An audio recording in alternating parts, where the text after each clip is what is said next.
جی مریم، کیا سوال ہے؟ میرا سوال ہے مفتی صاحب سے کہ اکثر کھانا پکاتے ہوئے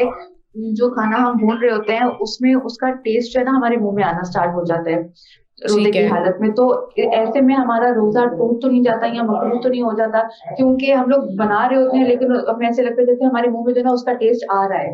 ٹھیک ہے. لیکن کام ہم ہاتھ سے کر رہے ہوتے ہیں، ٹیسٹ اس کا منہ میں آ رہا ہوتا ہے۔ ٹھیک ہے جی مفتی صاحب. اچھا، پہلے تو یہ کہ ایسا اس وقت ہوتا ہے کہ جب اس کے بخارات اٹھتے ہیں اور اس میں انسان کا اپنا عمل دخل نہیں ہونا چاہیے، ٹھیک ہے. اور اسے جتنی کوشش ہو سکے اس سے احتراز کیا جائے، بچا جائے۔ اور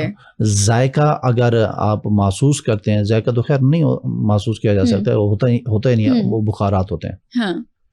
اگر ذائقہ آپ اس کا محسوس کرتے ہیں اپنے حلق کے اندر کھانے کا جو بھی پکا رہے ہیں اس کا، تو روزہ جائے گا۔ لیکن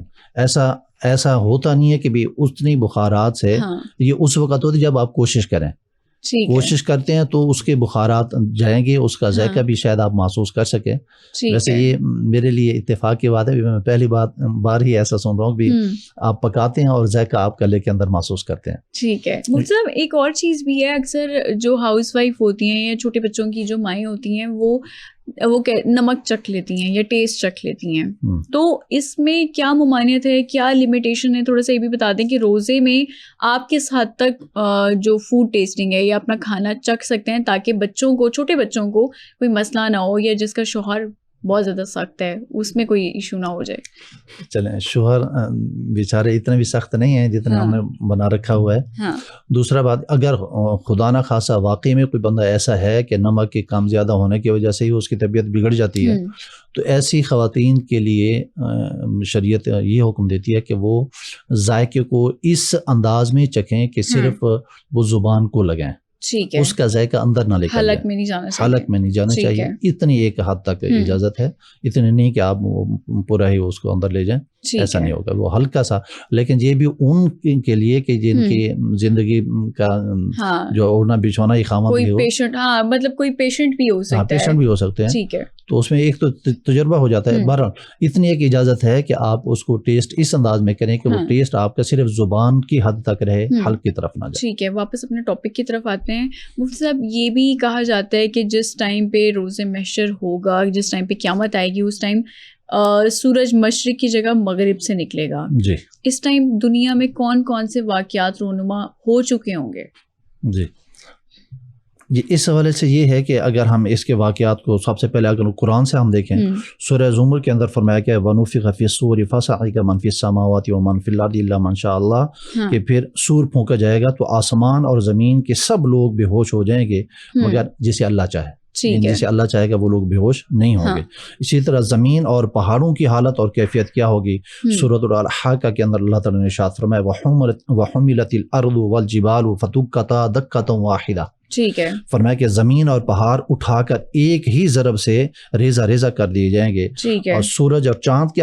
کیفیت اور کنڈیشن اگر ہم دیکھتے ہیں تو فرمایا کہ اذا الشمس کورت، جب سورج لپیٹ دیا جائے گا۔ اور دوسرے مقام پہ ارشاد ہے وجمع الشمس والقمر، سورج اور چاند جمع کر دیے جائیں گے، یعنی یہ دونوں سیارے ملا دیے جائیں گے۔ جب ملیں گے تو کیفیت کیا ہوگی؟ دو تارے آپس میں ملیں تو اس کی کیفیت کیا ہوتی ہے؟ جب دو سیارے آپس کے اندر ملیں گے تو ان کی کیفیت۔ سمندروں کا حال کیا ہوگا؟ قرآن کریم کہتا ہے وَإِذَا الْبِحَارُ سُجِّرَتْ، ٹھیک ہے،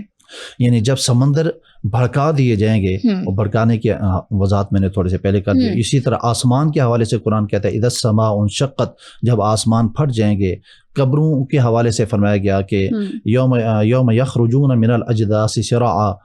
یعنی اس دن لوگ قبروں سے تیزی کے ساتھ نکلیں گے۔ مفتی صاحب، یہاں پہ ایک اور پوائنٹ بھی ہے کہ ہم نے یہ بھی سنا کہ قیامت سے پہلے قرآن کے الفاظ نعوذ باللہ مٹ جائیں گے، اس سے کیا مراد ہوتا ہے؟ مٹ جائیں گے نہیں، اٹھا لیے جائیں گے، اٹھا لیے جائیں گے، کیا مراد ہے؟ قرآن کریم اس کا مطلب یہ ہے کہ کئی مطالب لیے جا سکتے ہیں۔ ایک مطلب یہ ہے کہ قرآن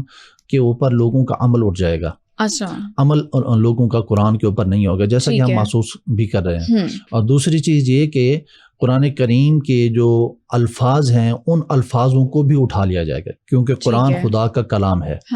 اور جب قیامت بپا ہوگی تو اللہ رب العزت اپنے کلام کو اپنے مخلوق سے واپس لے گا، اور یہ جو ریٹرن کے اندر ہم محسوس کرتے ہیں ہمارے پاس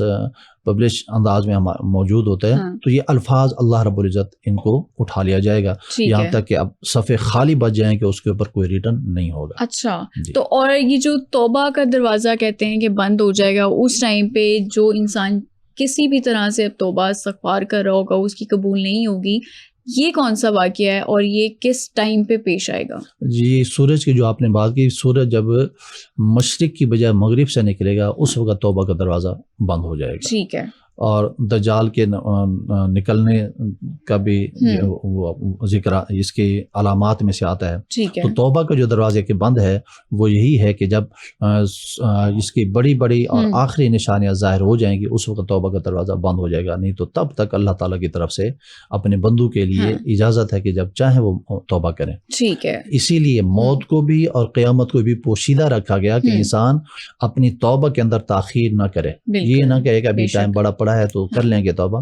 اس سوچ اور فکر کی وجہ سے تاخیر نہ کرتا۔ ٹھیک ہے، ایک اور کالر ہمارے ساتھ موجود ہیں، ان سے ان کا شرعی مسئلہ پوچھتے ہیں۔ السلام علیکم جی، کالر کہاں سے؟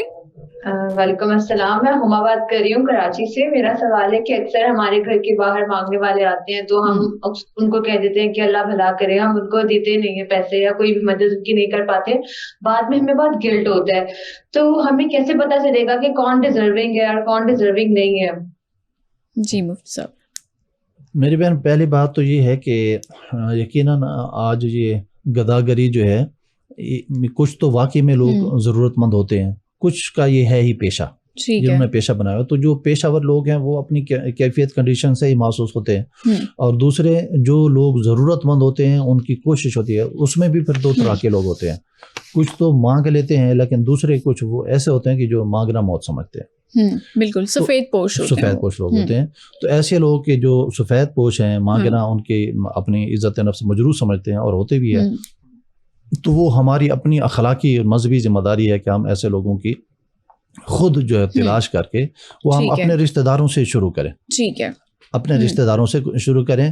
اور ہم جب دے بھی رہے ہیں چاہے کوئی حقدار ہے یا نہیں ہے، تو ہماری سوچ اور فکر یار اب تیرے نام پر اگر کوئی دھوکہ بھی دے رہا ہے تو تیرے نام پر ہم یہ دھوکہ کھا رہے ہیں، تیرے نام پر ہی ہم دے رہے ہیں، لیکن کوشش انسان کی یہ ہو کہ ایسوں کو دے جو حقدار ہوں، ٹھیک ہے، اور حقداروں کی تلاش کے لیے سب سے پہلے اپنے اعزاء اقربا کو دیکھیں، اس میں